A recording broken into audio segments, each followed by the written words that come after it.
آزاد کشمیر میں عوامی action committee کا اپنے 38 مطالبات کے حق میں احتجاج جاری ہے اور مظاہروں کے نتیجے میں اب تک 3 پولیس اہلکاروں کے علاوہ 6 عام شہری مارے جا چکے ہیں، جبکہ 72 پولیس اہلکار زخمی بھی ہوئے ہیں، جن میں سے 12 کی حالت نازک بتائی جا رہی ہے، جبکہ زخمی ہونے والوں میں 50 عام شہری بھی شامل ہیں۔ وفاقی حکومت کے 2 وزراء طارق فضل چودھری اور امیر مقام آزاد کشمیر حکومت اور ایکشن کمیٹی کے درمیان مذاکرات کی ثالثی کے لیے مظفر آباد گئے تھے، تاہم یہ مذاکرات ناکام ہو گئے، جس کے بعد ایکشن کمیٹی نے 29 ستمبر کو لاک ڈاؤن اور احتجاج کی کال دی تھی۔ اس کے بعد حکومت نے ایک بار پھر عوامی ایکشن کمیٹی کو مذاکرات کی پیشکش کی تھی اور وفاقی وزیر برائے پارلیمانی امور طارق فضل چودھری نے وزیر اعظم آزاد کشمیر چودھری انوار الحق کے ہمراہ گزشتہ روز پریس کانفرنس کرتے ہوئے کہا تھا کہ ایکشن کمیٹی کے 90% مطالبات آزاد کشمیر حکومت نے تسلیم کر لیے تھے۔ مہاجرین کی نشستیں ختم کرنے اور وزراء کی تعداد میں کمی کے 2 ایسے مطالبات تھے جس کے لیے آزاد کشمیر کے آئین میں ترمیم درکار تھی۔ پھر حکومتی سطح پر مسئلے کے حل کے لیے وزیر اعظم نے مذاکراتی کمیٹی کو توسیع دی اور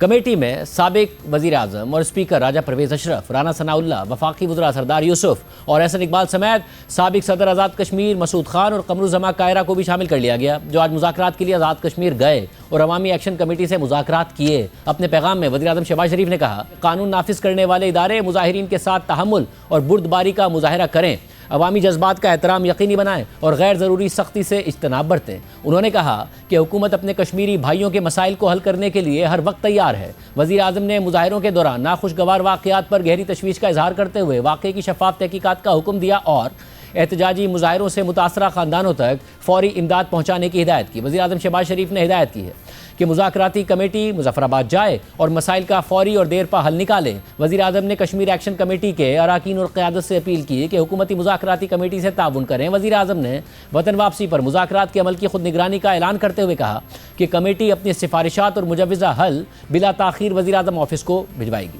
عوامی ایکشن کمیٹی سے مذاکرات کے لیے راجہ پرویز اشرف کی سربراہی میں حکومتی مذاکراتی کمیٹی اور ٹیم مظفر آباد پہنچ گئی۔ تاہم اس دوران آج عوامی ایکشن کمیٹی کے زیر اہتمام اسلام آباد میں نیشنل پریس کلب کے باہر احتجاجی مظاہرہ روکنے کے لیے اسلام آباد پولیس نیشنل پریس کلب میں داخل ہو گئی، کیفیٹیریا میں توڑ پھوڑ کی اور صحافیوں کو بھی تشدد کا نشانہ بنایا۔ اس کے فوراً بعد وزیر مملکت برائے داخلہ Talal Chaudhry national press club پہنچ گئے اور کہا کہ میں صحافیوں سے غیر مشروط معافی مانگتا ہوں۔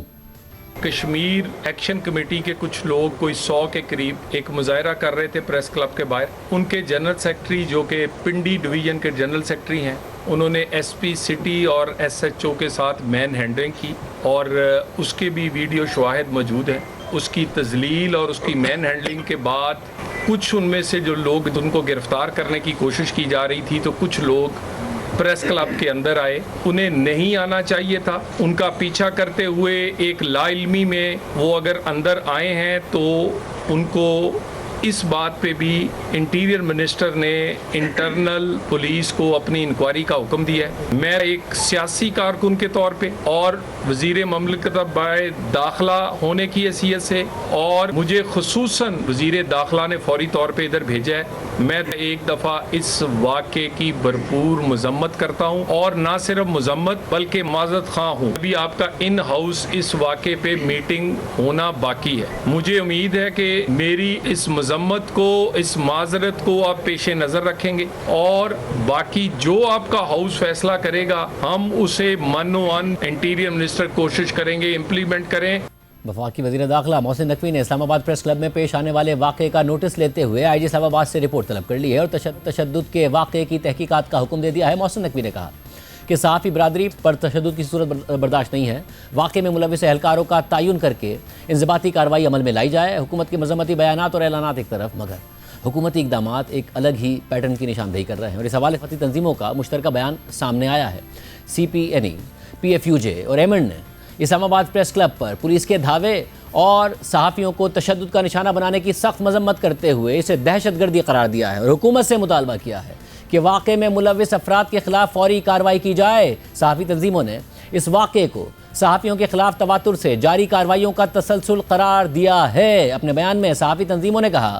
کہ گزشتہ چند روز سے حکومت پاکستان کی جانب سے کبھی سوچا ہے کہ اب جنگ کی صورت کیا ہے کہ عنوان کے تحت قومی اور علاقائی میڈیا کو جاری کیے گئے اشتہارات شائع کیے جا رہے ہیں، جس میں دھمکی آمیز زبان استعمال کرتے ہوئے میڈیا سے منسلک رپورٹرز فری لانسرز اور سماجی تنظیموں کو ریاست مخالف فہرست میں لا کھڑا کیا ہے۔ اس کا مقصد صحافیوں کی کردار کشی کرنا، انہیں دباؤ میں لانا اور اظہار رائے کو سلب کرنا ہے، لہٰذا اسے فوری طور پر بند کیا جائے۔ بیان میں کہا گیا ہے کہ جس میڈیا نے دوران جنگ انتہائی ذمہ داری سے ملکی اور قومی مفاد کو پیش نظر رکھتے ہوئے پاکستان کی نظریاتی سرحدوں کی حفاظت کی، اس سے منسلک رپورٹرز اور فری لانسرز کو دہشت گردوں سے تشبیہ دینا آزاد صحافت کے نظریے کی کھلم کھلا خلاف ورزی ہے۔ بیان میں واضح کیا گیا کہ آئین پاکستان ہر شہری کو معلومات تک بلا رکاوٹ رسائی دیتا ہے۔ ذمہ دار پاکستانی میڈیا نے ہمیشہ وطن کی سلامتی کو مقدم رکھتے ہوئے معلومات عوام تک پہنچائیں۔ مشترکہ پریس ریلیز کے مطابق پیکا ایکٹ کے من پسند بے دریغ استعمال نے بھی صحافی تنظیموں کے خدشات کو درست ثابت کر دیا ہے۔ درجنوں صحافیوں پر ملک بھر میں پیکا ایکٹ کے تحت مقدمات درج ہیں۔ اس ایکٹ کی آڑ میں حکومتی ناقدین کو دبانے اور اظہار رائے کی آزادی کو سلب کرنے کے تمام حربے استعمال کیے جا رہے ہیں۔ مشترکہ بیان کے مطابق صحافی تنظیمیں ذاتی مفاد کے لیے پھیلائی گئی کسی بھی بے بنیاد، لغو، جھوٹی اور فیک نیوز کی سختی سے مذمت کرتی رہی ہیں اور اس میں ملوث فرد یا گروہ کی ہر فورم پر حوصلہ شکنی کو ذمہ دارانہ صحافت کا بنیادی اصول تسلیم کرتی ہیں، لیکن اس آڑ میں دانستہ خوف اور ہراسانی کا ماحول پیدا کرنے کی کوشش کسی صورت قابل قبول نہیں۔ ان اقدامات کے خلاف ہر سطح پر مزاحمت کی جائے گی اور آئینی اور قانونی جدوجہد کے تمام آپشنز استعمال کیے جائیں گے۔